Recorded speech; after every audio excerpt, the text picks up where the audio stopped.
Hi friends, ವಿತಾ family ವ್ಲಾಗಿಗೆ ನಿಮಗೆ ಸ್ವಾಗತ. ನಾನು ಮತ್ತು ಮನ್ವಿತಾ ಇವಾಗ ಅಮ್ಮನ ಮನೆಗೆ ಹೋಗ್ತಾ ಇದ್ದೇವೆ.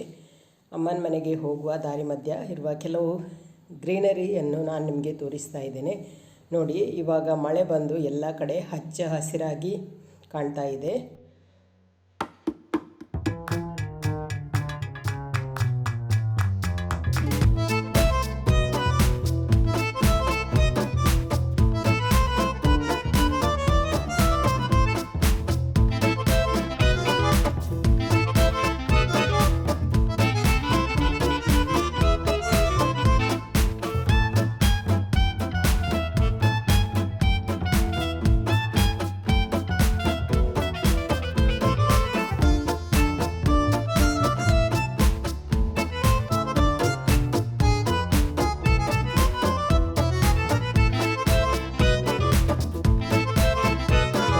ಇವಾಗ ನಾವು ಅಮ್ಮನ ಮನೆಗೆ ರೀಚ್ ಆದೆವು. ಇದು ಅಮ್ಮನ ಮನೆ, ತುಂಬ ಹಳೆಯದಾದ ಮನೆ, ಹಂಚಿನ ಮನೆ, ತುಂಬ ಚೆನ್ನಾಗಿದೆ, ದೊಡ್ಡದಾಗಿದೆ.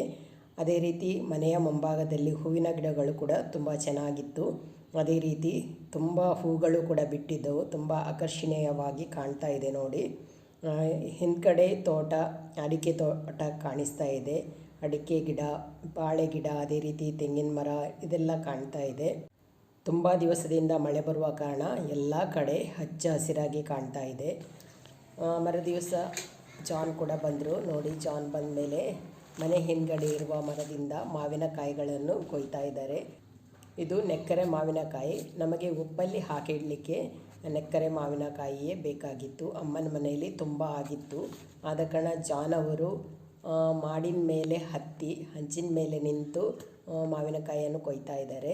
ಯಾಕೆಂದರೆ ಮರದ ಭಾಗವಾಗಿ ಮೇಲೆ ಹತ್ತಲಿಕ್ಕೆ ತುಂಬ ಕಷ್ಟವಾಗಿತ್ತು. ಆದ ಕಾರಣ ಈ ಥರ ಮಾಡಿನ ಮೇಲೆ ನಿಂತು ಮಾವಿನಕಾಯಿಯನ್ನು ಕೊಯ್ತಾ ಇದ್ದಾರೆ.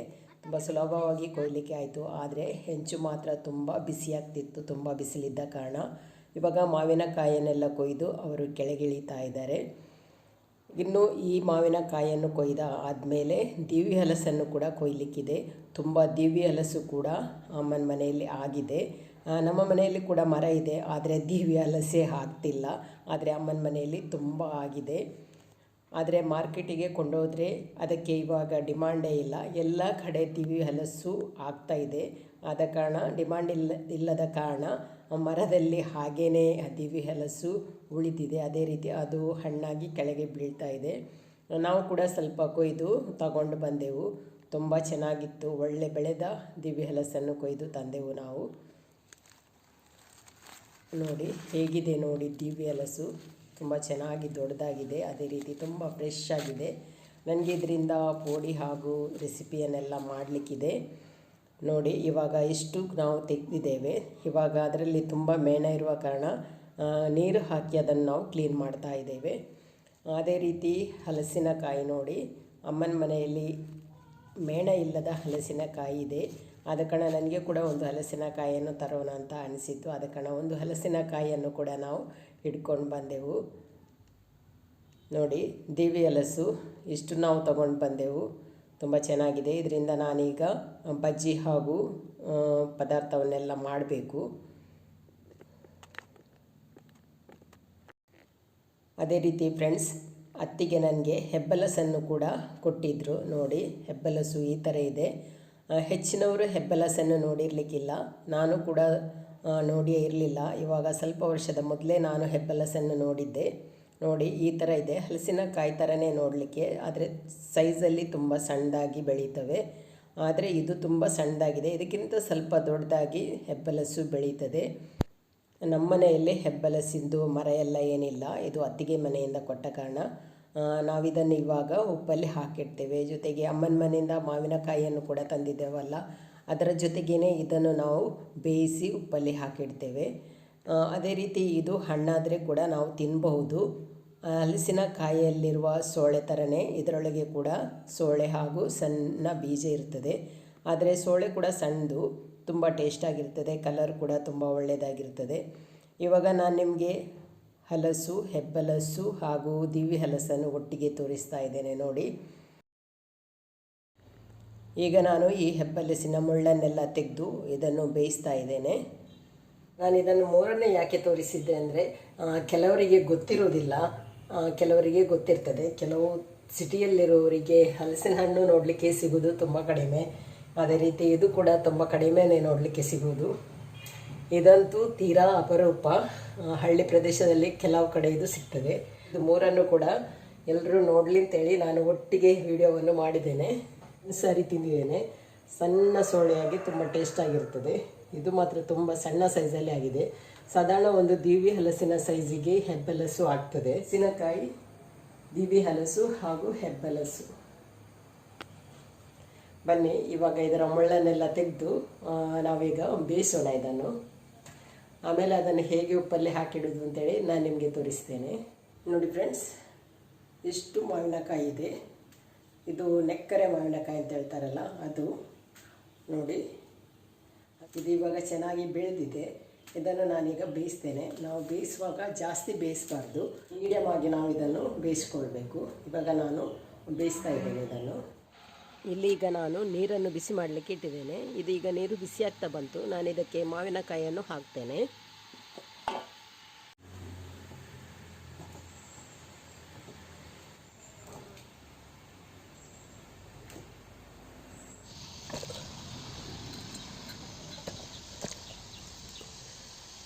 ನಾನೀಗ ಒಂದು ಇದರ ಮುಚ್ಚಳವನ್ನು ಮುಚ್ಚುತ್ತೇನೆ.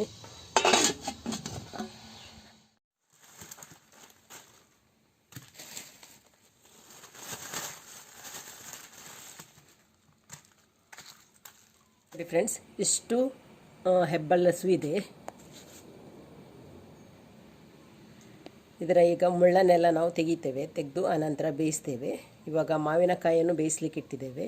ಅದು ಬೇಯ್ದ್ರೊಳಗೆ ಇದರ ಮುಳ್ಳನ್ನೆಲ್ಲ ತೆಗೆದು ಆಮೇಲೆ ಇದನ್ನು ಕೂಡ ನಾವು ಬೇಯಿಸ್ತೇವೆ.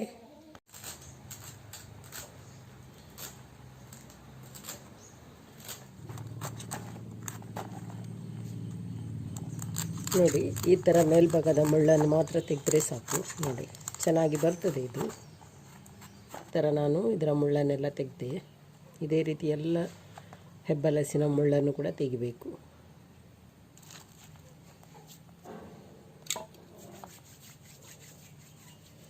ತುಂಬ ಮೇಣ ಇದೆ, ಅದ ಕಾರಣ ಕೈಗೆ ಎಣ್ಣೆ ಹಚ್ಚಬೇಕು ಸ್ವಲ್ಪ.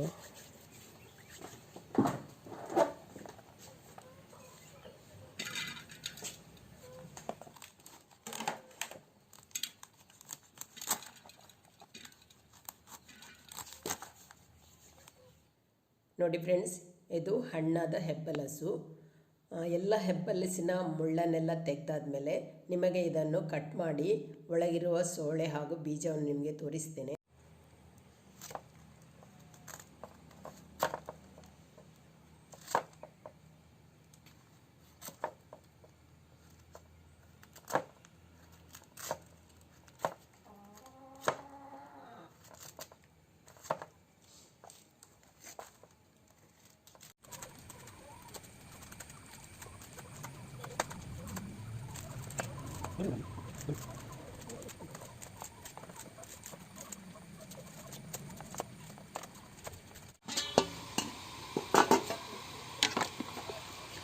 ನೋಡಿ, ಇವಾಗ ಮಾವಿನಕಾಯಿ ಚೆನ್ನಾಗಿ ಬೆಂದಿದೆ.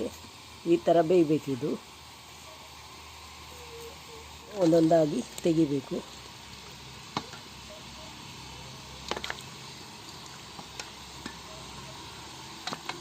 ಈಗ ಎಲ್ಲವನ್ನು ತೆಗೆದಾಯಿತು. ನೋಡಿ, ಈ ಥರ ಸಾಫ್ಟಾಗಿದೆ. ಇದೀಗ ಚೆನ್ನಾಗಿ ತಣಿಬೇಕು. ನೋಡಿ, ಇವಾಗ ಎಲ್ಲ ಮುಳ್ಳನ್ನು ತೆಗೆದಾಯಿತು. ಮುಳ್ಳು ತೆಗೆಯುವಾಗ ಎಷ್ಟು ಸಣ್ಣದಾಯಿತು. ಇವಾಗ ಇದನ್ನು ಬೇಯಿಸಬೇಕು.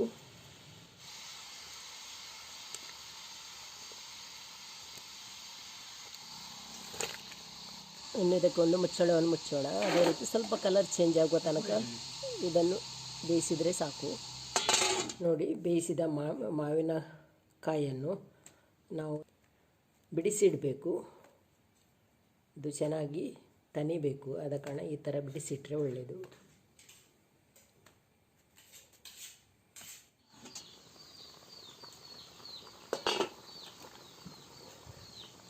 ನೋಡಿ, ಇವಾಗ ಹೆಬ್ಬಲಸು ಕೂಡ ಬೆಂದಿದೆ. ಇಷ್ಟು ಬೆಂದರೆ ಸಾಕಾಗ್ತದೆ. ನೋಡಿ, ನಾನೀಗ ತೆಗಿತಾ ಇದ್ದೇನೆ.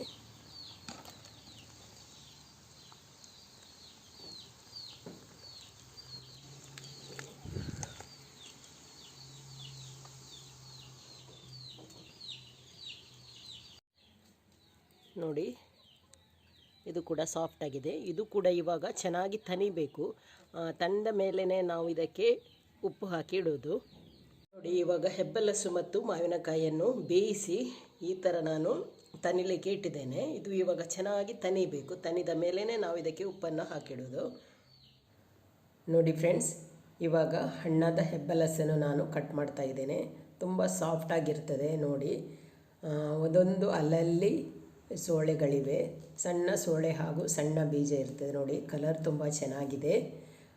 ಸ್ವಲ್ಪ ಸೋಳೆಗಳು ಸಿಕ್ಕಿದೆವು. ಅದೇ ರೀತಿ ಇದರ ಕೂಂಜಿಯನ್ನು ಕೂಡ ತೆಗಿಲಿಕ್ಕೆ ತುಂಬ ಈಸಿಯಾಗಿ ಬರ್ತದೆ ನೋಡಿ. ಸಣ್ಣ ಬೀಜ ಇದೆ.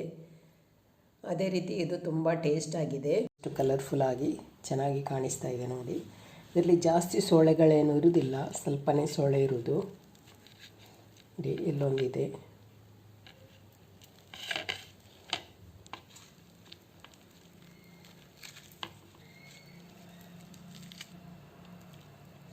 ನೋಡಿ, ಅದರ ಕೂಂಜಿ ಅಂತ ಹೇಳ್ತಾರಲ್ಲ, ಅದು ನೋಡಿ ಈ ಥರ ತೇಯಲಿಕ್ಕೆ ಬರ್ತದೆ.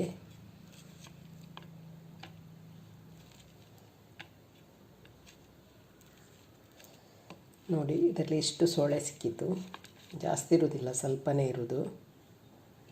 ಎಷ್ಟು ಚೆನ್ನಾಗಿದೆ ನೋಡಿ. ನೋಡಿ ಫ್ರೆಂಡ್ಸ್, ಬೇಯಿಸಿದ ಹೆಬ್ಬಲಸು ಹಾಗೂ ಮಾವಿನಕಾಯಿ ಚೆನ್ನಾಗಿ ತಣ್ಣಗಾಗಿದೆ. ಈಗ ಇದನ್ನು ಉಪ್ಪು ಹಾಕಿ ಇಡ್ತೇನೆ ನಾನು.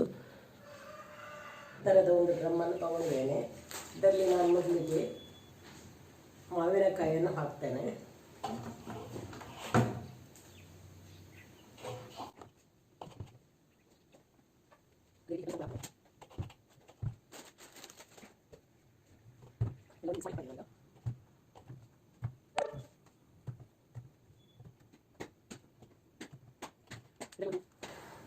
ಇದರಲ್ಲಿ ಒಂದು 20 ಮಾವಿನಕಾಯಿ ಹಾಗೂ ಒಂದು 25 ಹೆಬ್ಬಲಸು ಇದೆ.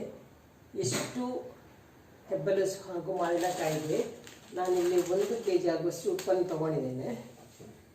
ಇದನ್ನು ಹಾಕ್ತಾ ಇದ್ದೇನೆ. ನಾನಂದರೆ 1 kg ಫುಲ್ ಹಾಕೋದಿಲ್ಲ, ಸ್ವಲ್ಪ ಕಡಿಮೆ ಮಾಡ್ತೇನೆ ಇದರಿಂದ.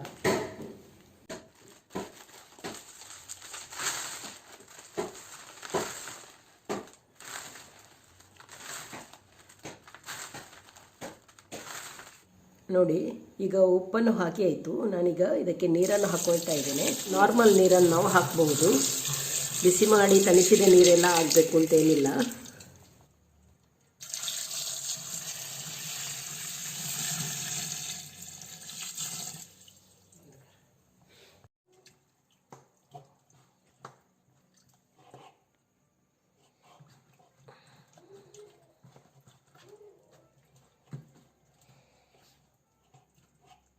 ನೋಡಿ, ನಾವು ಹಾಕಿದ ಹೆಬ್ಬಲಸು ಹಾಗೂ ಮಾವಿನಕಾಯಿ ನೀರಲ್ಲಿ ಮುಳುಗಬೇಕು. ಮುಳುಗುವಷ್ಟು ನಾವು ನೀರನ್ನು ಹಾಕ್ಕೊಂಡ್ರೆ ಆಯಿತು.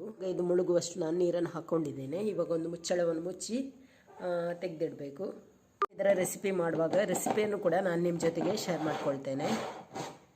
ಫ್ರೆಂಡ್ಸ್, ಇವತ್ತಿನ ಈ ವಿಡಿಯೋ ನಿಮಗೆ ಇಷ್ಟ ಆಗಿದೆ ಅಂತ ಅಂದ್ಕೊಳ್ತೀನಿ. ಇಷ್ಟ ಆದರೆ ಲೈಕ್ ಮಾಡಿ, ಶೇರ್ ಮಾಡಿ, ಅದೇ ರೀತಿ ಸಪೋರ್ಟ್ ಮಾಡಿ. ಇನ್ನೊಂದು ವಿಡಿಯೋದೊಂದಿಗೆ ನಾನು ನಿಲ್ಲಿಸ್ತೀನಿ. ಅಲ್ಲಿ ತನಕ ಬಾಯ್. ಇಲ್ಲಿ ಈವ್ನಿಂಗ್ ಸ್ನ್ಯಾಕ್ ಆಗಿ ನಾನು ದೀವು ಹಲಸಿನ ಪೋಡಿಯನ್ನು ಮಾಡ್ತಾ ಇದ್ದೇನೆ. ತುಂಬ ಚೆನ್ನಾಗಿ ಬಂದಿದೆ. ಅದೇ ರೀತಿ ದೀವು ಹಲಸು ಕೂಡ ತುಂಬ ಚೆನ್ನಾಗಿತ್ತಲ್ವ, ತುಂಬ ಚೆನ್ನಾಗಿ ಪೋಡಿ ಕೂಡ ಬಂದಿದೆ. ಇವಾಗ ನಾನು ಟೀಯನ್ನು ಮಾಡಿ ಟೀಯ ಜೊತೆಗೆ ಈ ಸ್ನ್ಯಾಕ್ಸನ್ನು ತಿಂತೇನೆ.